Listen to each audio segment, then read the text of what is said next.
भारतीय संस्कृति में यज्ञ, योग एवं आयुर्वेद जैसी अमूल्य विद्याएं हैं, जिसका मूल है वेद। इतिहास की ओर दृष्टि डालें तो भगवान राम, भगवान कृष्ण से लेकर राजा महाराजाओं, ग्रामवासियों व अरण्यवासी ऋषियों की कुटियों तक नित्य व नैमित्तिक यज्ञों का प्रचलन देखने को मिलता है।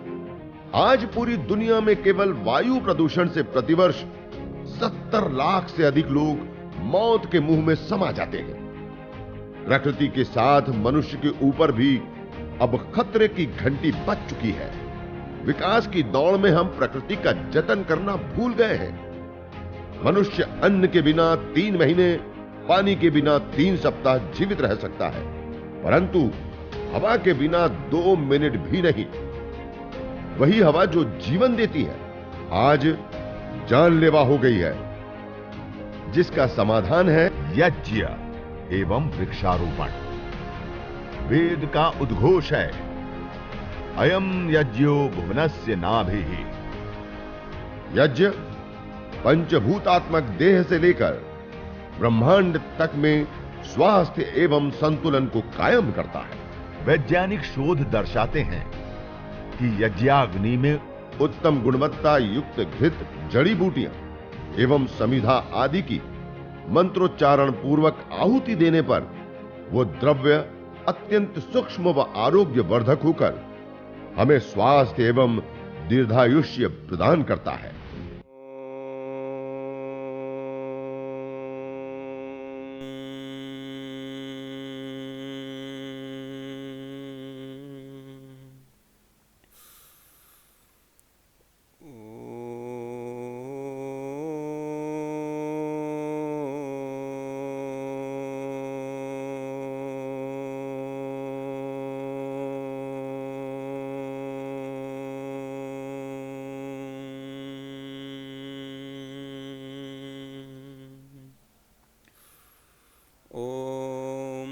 विश्वानि देव सवितर्दुरितानि परासुव यद्भद्रं तन्न आसुव। ओम शांति शांति शांति। सर्वप्रथम आप सभी याज्ञिक साधक भाई बहनों को मैं नमन करता हूँ, वंदन करता हूँ, प्रणाम करता हूँ। और आज आप सभी लोग यहाँ पतंजलि योगपीठ में पधारे हैं और विशेष रूप से आप सभी लोग याज्ञिक के रूप में, यज्ञकर्ता के रूप में, और परम पूज्य महाराज श्री से लेकर के सभी लोग आप लोगों की राह देख रहे थे कि आप सभी लोगों ने जो यज्ञ चिकित्सा को यज्ञ चिकित्सा किए और जो लाभ आपने प्राप्त किया उसको सुनने के लिए बहुत ही उत्सुक हैं सब लोग। और ये भी एक बड़े गौरव की बात है कि हम सब लोगों को पहले निमित्त बनने का अवसर प्राप्त हो रहा है कि इस विराट और बड़े कार्य में हम सब लोग अपनी पहली आहुति दे रहे हैं। हम लोगों से शुरुआत हो रही है, ये भी हमारे लिए गौरव की बात है। और कुछ चीज़ें जैसे आप आए तो काफ़ी चीज़ें ट्रेन में भी दिक्कत हुई होगी, यहाँ आने के बाद भी कुछ दिक्कतें हुई होगी, तो कुछ व्यवस्थाओं को लेकर के आगे भी हो सकती हैं या होगी, तो उसके लिए जो भी हो सकता है वो करने का प्रयास करेंगे। और उसके बावजूद भी कोई कमी और वो सारी चीज़ें रह जाती हैं तो उसके लिए हमें थोड़ा क्षमा करें। तो और जो भी व्यवस्था अच्छे से करने का प्रयास करेंगे। अभी भी जो कुछ कमरे आदि की आपकी सफाई आदि नहीं होती, क्योंकि आपका नीचे वाला फ्लोर जो था ना उसके ऊपर किया था। जब मैं आया तो पता चला कि उस फ्लोर की लिफ्ट ही बंद है, उससे ऊपर जाएगी नीचे जाएगी, उस फ्लोर पे नहीं रुकेगी।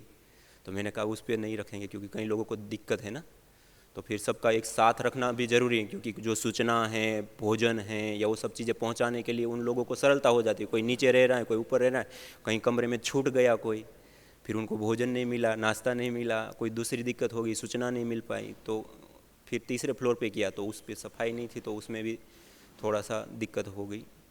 तो जो भी होगा आगे धीरे धीरे प्रयास करेंगे, अच्छा हो जाएगा। और आज जैसे हमारे आचार्य जी, आचार्य कृष्ण मिलन जी खूब आपको हंसा भी रहे थे, मजाक मस्ती के साथ कई सारी विशेष विशेष बातें आपको बता भी रहे थे।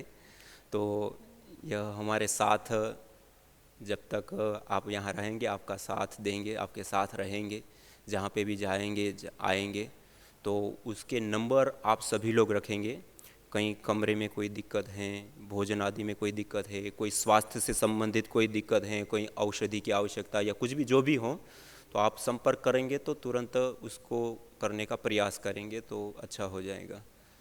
और आज की दिनचर्या तो हम अभी थोड़ी देर के लिए आप सब लोगों से मिलेंगे और थोड़ा वो करेंगे, उसके बाद हम भोजन आदि करके थोड़ा सा जो भी विश्राम या जो भी 15-20 मिनट करके, और फिर यहाँ पास में ही नर्सरी है, पतंजलि रिसर्च इंस्टीट्यूट PRI, जिसमें पूरे भारतवर्ष में और भारत के बाहर भी उपलब्ध होने वाले जो दुर्लभ औषधीय पौधे होते हैं, जैसे वृद्राक्ष, आप सब लोगों ने सुना है लेकिन देखा नहीं होगा उसका पेड़।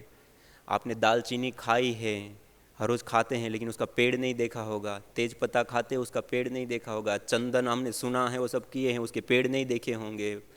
ऐसे बहुत सारी ऐसी औषधियाँ हैं। यहीं पास में ही उद्यान है, एक ही उद्यान में एक साथ पूरी दुनिया में जो दुर्लभ, हिमालय में ऊपर जो पाए जाने वाले दुर्लभ पौधे होते हैं वो भी आपको वहाँ दर्शन करने को मिलेंगे एक साथ। और Guinness book of world record में भी वो दर्ज है कि इतनी कम जगह में एक साथ में इतने दूर दूर अलग अलग इलाकों के और दुर्लभ जो पौधे हैं वो भी एक साथ उपलब्ध हैं। वो पूरी दुनिया का पहला सेंटर है।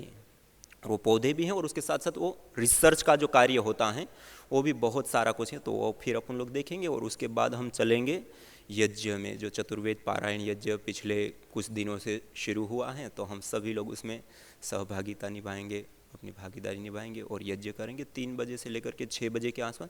6 बजे आने के बाद फिर भोजन आदि करके हम समय पे ही जल्दी से सोने का प्रयास करेंगे। फिर सुबह में, क्योंकि हमें जल्दी से 4 सवा 4 बजे तक हम यहाँ से निकल जाएंगे, तो यहाँ से योगग्राम 25 किलोमीटर या 30 किलोमीटर ऐसे कुछ हो जाएगा, क्योंकि गांव का रास्ता है, थोड़ा सा ख़राब भी है। तो हम वहाँ पहुँचेंगे तो 5 बजे सत्र शुरू होता है, तो 5-10 मिनट आगे पीछे भी तो हम वहाँ पे पहुँच जाएंगे। फिर महाराज श्री का दर्शन भी होंगे, महाराज जी मार्गदर्शन भी करेंगे। और आप सब लोगों का जो जिस उद्देश्य से आप आए हैं कि यज्ञ चिकित्सा का जो हमें अनुभव और जो एक बड़ा कार्य करना है, तो उसके लिए आप सब लोग एक पूरे भारतवर्ष के लिए भी एक प्रेरणा स्रोत बनेंगे।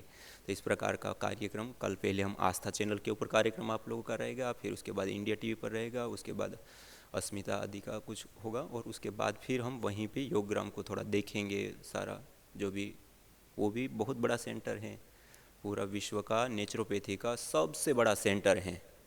और ये भी आप लोगों के लिए खुशी की बात है कि आज उस वर्ल्ड लेवल के जो नेचुरोपैथी का सेंटर है उसमें सबसे बड़ा यज्ञ चिकित्सा का सेंटर भी वही बनने जा रहा है। आज वहाँ पर बहुत बड़ा सेंटर बना रहे हैं और वहाँ पे हजारों लोगों की यज्ञ के द्वारा चिकित्सा हम करेंगे और एक बहुत बड़े रूप में उसको करेंगे। तो वो कार्य भी वहाँ पे चालू है। तो सर आपको कल सारी चीज़ें देखने को मिलेगी। तो वो कार्य फिर वहाँ पे करने के बाद फिर हम लोग फिर वापस इधर आएंगे। पूज्य आचार्य श्री का हमें दर्शन और मार्गदर्शन प्राप्त होगा और वो भी हम सब लोगों से मिलेंगे। फिर उसके बाद कुछ रिसर्च सेंटर से संबंधित जो कार्य होंगे तो उसको लेकर के मिलेंगे। तब तक शाम हो जाएगी, फिर भोजन करेंगे, फिर आराम करेंगे, फिर सुबह उठ करके यदि कोई विशेष ध्वजारोहण आदि 26 जनवरी है ना, फिर वो कोई कार्यक्रम होगा तो वो करेंगे। और उसके बाद फिर जो भी गंगा स्नान करना है या कोई हमें थोड़ा सा घूमना है तो वो सब चीज़ें हर की पेड़ी आदि थोड़ा सा करेंगे। तब तक दोपहर हो जाएगा। फिर भोजन आदि करके 2-3 बजे के आसपास जो हमारी ट्रेन है उसके अनुसार फिर हम आगे करेंगे। तो इस प्रकार की आपकी थोड़ी सी दिनचर्या रहेगी। और कोई भी आपको बीच में आवश्यकता पड़े तो वो नंबर सबको सेंड कर देंगे तो सबके पास आ जाएगा, कृष्णा मिलन जी का भाईजा, तो सबको वो हो जाएगा। हाँ, तो ये थोड़ी सी दिनचर्या से संबंधित और ये थोड़ी चीज़ें वो रहेगी। तो अब हम आगे सत्र शुरू करें। थोड़ा सा आप में से किसी को थक गए हो ऐसा तो नहीं है? 2-2 दिन की यात्रा लंबी होती है। तो आइए सभी लोग सीधा बैठते हुए अब हम आगे का सत्र शुरू करेंगे और इसमें आप अपने अनुभव सुनाएंगे। हम हर रोज़ सुनाते हैं, आज हम आपसे सुनेंगे सबसे। ठीक है, आइए एक बार ओम का उच्चारण करके और फिर हम यज्ञ चिकित्सा के आपके अनुभव को आज सुनेंगे।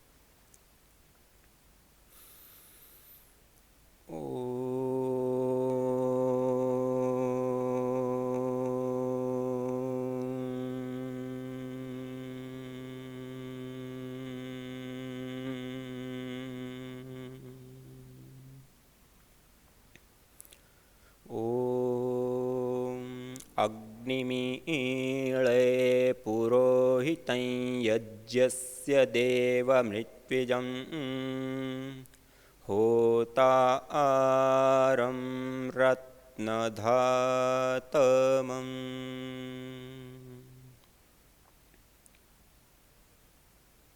हमारे शास्त्रों में, हमारी परंपराओं में जो प्राचीन काल से हमारे व्यक्तिगत जीवन को सुंदर बनाने के लिए, हमारे मन को सुंदर बनाने के लिए, हमारी प्रकृति को सुंदर बनाने के लिए जो हमें एक दिनचर्या, हमारी परंपराएं या इन सारी चीज़ों का जो निर्माण है वो इन सब चीज़ों में संतुलन रहें, स्वस्थ रहें और हमें सुख पहुंचाएं, उसके लिए हमारे ऋषि मुनियों ने उसका निर्माण किया। और आज हम जिन परंपराओं का निर्वहन करते हैं, तो आज भी हम सामान्य रूप से देखें तो शादी विवाह से लेकर के कुछ छोटे मोटे कार्यों में हम यज्ञ हवन आदि करते हैं। लेकिन प्राचीन काल में हम यदि देखें, चाहे वो रामायण महाभारत या जो प्राचीन, जो हम ऐसे कह सकें कि जिसमें ऐतिहासिक ग्रंथ जो हैं, उन ग्रंथों को यदि हम देखें तो सभी जगह पे ग्राम वासियों से लेकर के, नगर वासियों से लेकर के, राजा महाराजाओं के महलों से लेकर के अरण्य जंगलवासी ऋषि मुनियों की कुटियों तक सब जगह पे हमें नित्य और नैमित्तिक यज्ञ करने की परंपरा देखने को मिलती है। और चाहे वह नीति शास्त्र हो, चाहे वह स्मृति शास्त्र हो, चाहे रामायण महाभारत आदि ऐतिहासिक ग्रंथ हो हमारे, या इससे अतिरिक्त जो भी हमारे प्राचीन ग्रंथ है वेद पर्यंत, सभी जगहों पर यज्ञ की बहुत बड़ी मार्मिक और तात्विक महिमा वहाँ प्राप्त हमने होती है। और उस यज्ञ के यदि हम लाभ देखें तो सभी शास्त्रों में अलग अलग जगह, एक ही शास्त्र में मल्टीपल अलग अलग लाभ बताए गए। और वेदों में क्या, सूचि जीवो अग्नि सहस्रारंभ, पवित्र ज्वाला वाली यज्ञाग्नि हमें हजारों हजारों लाभ प्रदान करती है। वो हजारों हजारों लाभ में हमारा जो पूर्वकृत कर्माशय है उसको ठीक करना है, हमारे तन को, तन में भी है, एक हमारा स्थूल शरीर है जो हम देख पा रहे हैं, स्पर्श कर पा रहे हैं, एक हमारा सूक्ष्म शरीर होता है, उसके बाद एक कारण शरीर होता है। इन शरीरों के ऊपर उसका प्रभाव पड़ने से लेकर हमारे तन के साथ हमारे मन के ऊपर भी उसका प्रभाव पड़ता है, हमारे पर्यावरण के ऊपर उसका प्रभाव पड़ता है। देवी शक्ति, ईश्वर शक्ति का, ईश्वर की आराधना का सबसे श्रेष्ठतम और सबसे उत्तम कोई साधन है तो वह भी यज्ञ हवन अग्निहोत्र।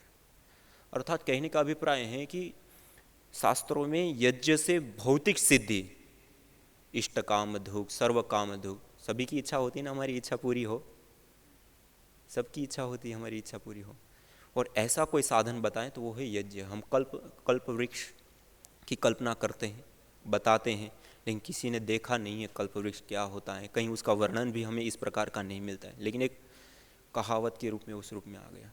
लेकिन श्रीमद् भगवद गीता से लेकर नीति शास्त्रों से लेकर स्मृति शास्त्रों लेकर सब जगह पर यज्ञ को कल्प वृक्ष के रूप में प्रदान। कल्प वृक्ष मानी इच्छा जो की वो पूरी हो, तो यज्ञ को क्या कहा, इष्ट काम दुख, सर्व काम दुख, सत्याह संतु यजमानस्य काम। अलग अलग शास्त्रों में अलग अलग जगहों पे क्या कहा कि जो भी हम इच्छा करेंगे यज्ञ के सामने, जो भी इच्छा हम करते हैं वो सारी इच्छाएं हमारी पूरी होती हैं।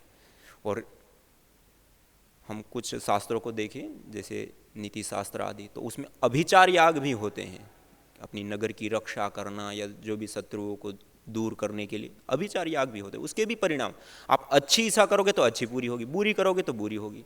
यज्ञ का काम है आप करोगे और उसके सामने जो कामना करोगे वो पूरी करेगा। लेकिन अच्छा करोगे तो उसका परिणाम अच्छा होगा, बुरा करेंगे तो उसका परिणाम बुरा होगा।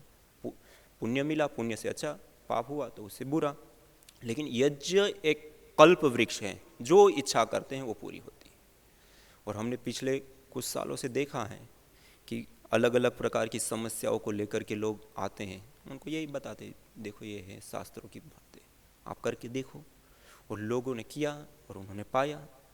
और आज ऐसे सैकड़ों सैकड़ों ऐसे केस हैं जो आज हमारे सामने हैं कि ऐसी स्थिति, कई बार परिवार में ऐसी स्थिति होती है कि मतलब आपस में क्लेश, झगड़े या कुछ ऐसी अशुभ अदृष्ट ऐसी शक्तियों से भयभीत रहना, या जो भी मतलब है नहीं है अलग बात है, लेकिन उससे भयभीत रहना, डरना, ऐसी समस्याओं से लेकर के, मन से संबंधित समस्याओं से लेकर के, तन से संबंधित समस्या, बीमारियों को दूर होने से लेकर के कितनी सारी प्रकार की समस्याएं होती है, उन सब में लाभ प्रदान करता है यज्ञ।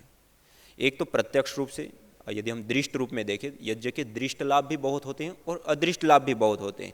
लेकिन शास्त्र की दृष्टि से हम देखें तो सर्वाधिक यज्ञ को प्रस्तुत किया गया है अदृष्ट लाभों के लिए। किस लाभों के लिए?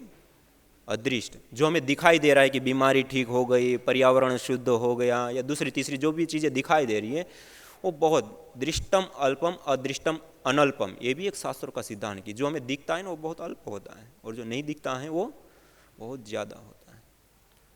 तो कहने का अभिप्राय है कि यज्ञ जो है वो हमें अनेक प्रकार के लाभ देता है और उसमें चिकित्सा की ये लाभ भी प्रदान करता है। और चिकित्सा की ये भी जो लाभ देता है उसमें भी कई सारे उसके पहलू है। हमारे कर्माशय को ठीक करके भी हमें लाभ देता है, हमारे शरीर को पोषण प्रदान करके भी हमें लाभ देता है। कुछ ऐसी विशेष गैसों का निर्माण होता है, उसके श्वसन के माध्यम से भी हमें लाभ प्राप्त होता है। उसके ताप, प्रकाश, ऊर्जा, एनर्जी से भी हमें लाभ प्राप्त होता है। और भी बहुत सारे इसके पहलू हैं जो अलग अलग रूप से हमें लाभ प्रदान करता है और हमारा स्वास्थ्य को वो उत्तम बनाने का कार्य करता है। और शास्त्रों में भी, आयुर्वेद आदि ग्रंथों में भी जो अलग अलग प्रकार की चिकित्सा, 3 प्रकार की चिकित्सा पद्धति होती है। एक होती है मानुषी चिकित्सा, जिसको हम वटी, गोली आदि के रूप में लेते हैं, आदि आदि औषधियाँ जो लेते हैं, आसव, अरिष्ट आदि।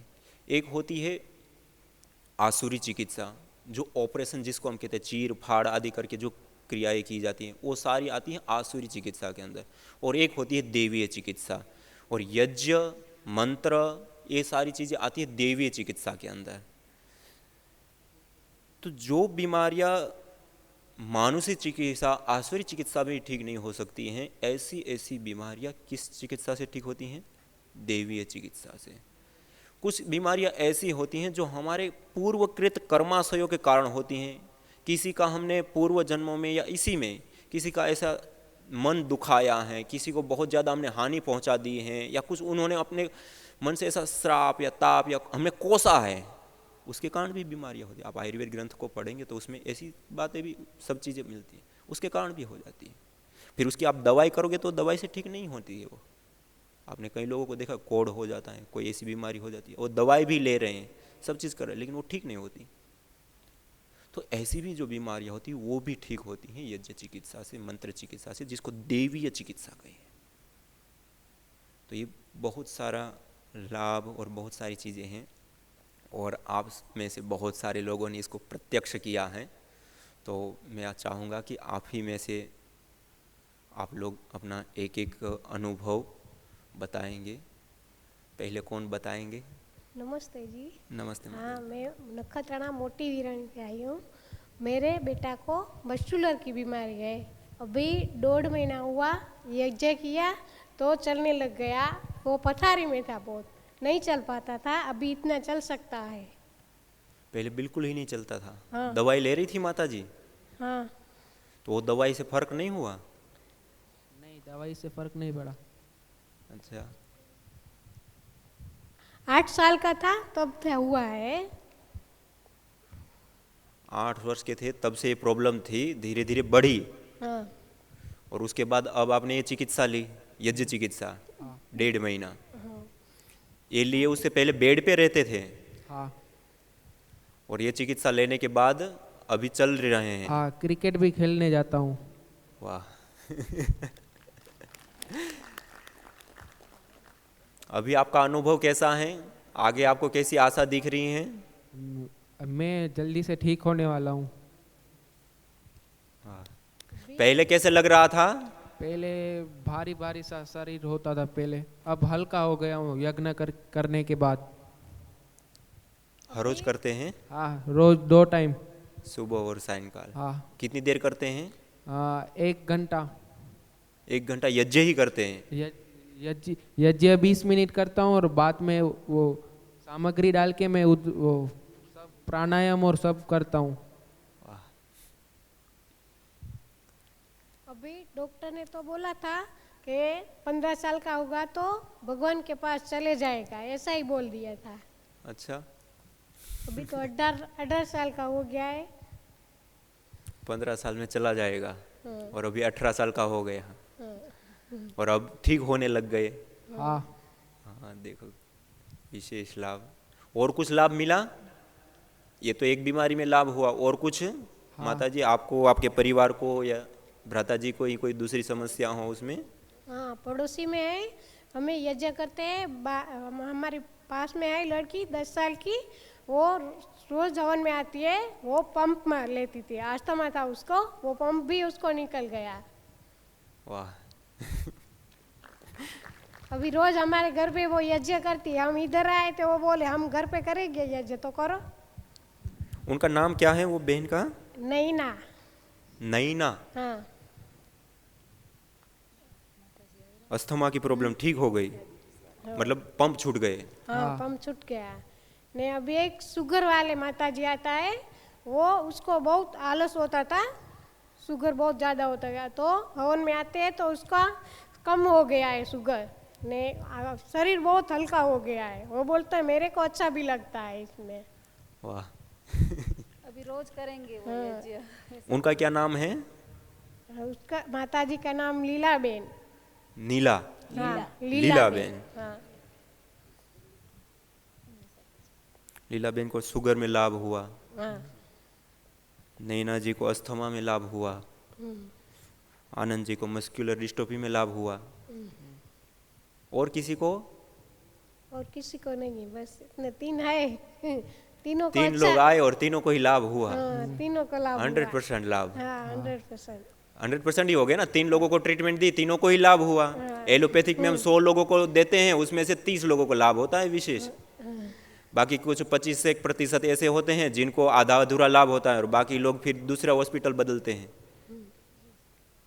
तो ये तो एक अच्छा रिजल्ट हो गया। माता जी को दीजिए। जी, ओम स्वामी जी। प्रणाम माता जी, प्रणाम। ये माता जी, ये बेटा 8 साल का था, मेरे घर पे आए कि अभी 10 साल से मतलब ये बीमारी है, और डॉक्टर के पास गए। डॉक्टर ने रिपोर्ट करके बोला कि आपका बेटा अभी 14 साल तक ही जिएगा। अभी उनके माता पिता पर तो जो गुजरी है उनको ही मालूम है। तो फिर उन्होंने दवाई आयुर्वेदिक की, तो फिर वो 2.5 साल तक की, पर मतलब इतना फ़र्क नहीं लगा। वो बहुत सारी ट्रीटमेंट की, फिर अभी पिछले 3-4 साल से तो बेड पे ही है, घर से बाहर भी नहीं निकलता था बेटा। और अभी यज्ञ शुरू किया, सुबह शाम माता जी को बोला अप्पा मार्ग ये सब इस प्रकार करना, आप जो बोलोगी मैं करूँगी घर पे। और पूरी श्रद्धा से किया उन्होंने, और बेटे ने भी उसका पालन किया। और 1 महीने बाद मैंने फ़ोन किया कि अभी बुआ जी कैसा है, तो आज बेटा मेरा सुबह से क्रिकेट खेलने गया है, जो घर से बाहर नहीं निकलता था, छत पे भी नहीं जाता था, और आज सुबह से शाम तक क्रिकेट ही खेल रहा है। और अभी मकर संक्रांति आई तो पतंग वो पूरे दिन वो पतंग ही उड़ाया उन्होंने। सुंदर, बहुत बहुत धन्यवाद है। अभी 1.5 महीना ही यज्ञ किया है, अभी और आगे करेंगे तो बहुत लाभ मिलेगा। और माता जी ने आसपास वाले जो बच्चे खेलते हैं ना, तो उन्होंने बोला आनंद भैया के लिए यज्ञ कर रहे हैं तो हम भी आए यज्ञ में। तो बहुत सारे बच्चे आते, हम ये सब तैयारी करेंगे, आप सिर्फ यज्ञ में बैठना, हम डेली आएंगे। यज्ञ अस्थमा से लेकर कैंसर जैसे जानलेवा रोगों से बचाने के साथ ही तनाव, अनिद्रा व अवसाद आदि मानसिक रोगों को दूर कर शांति व सौमनस्य प्रदान करता है। यज्ञ से विषैली गैसों में भारी मात्रा में कमी आती है व जानलेवा बैक्टीरिया, वायरस, फंगस आदि नष्ट होते हैं एवं रेडिएशन को भी कम करता है। यज्ञ भूमि की उर्वरा शक्ति एवं फसलों में एक्टिव कंपाउंड को बढ़ाता है तथा रोगों की रोकथाम भी करता है। यज्ञ कृषि से उत्पन्न अन्न, फल आदि उत्तम पोषक तत्वों से युक्त एवं स्वादिष्ट होते हैं। यज्ञ उत्तम वर्षा करने वाला तथा जलाशयों का शोधन करने वाला होता है। यज्ञ जड़ एवं चेतन दोनों में सात्विकता का संचार करता है। यज्ञ जहां भौतिक ऐश्वर्य एवं पुण्यों को प्रदान करता है, वहीं आध्यात्मिक जीवन में मानवीय चेतना का उत्कर्ष करके अतिमानस चेतना की ओर अग्रसर करता है।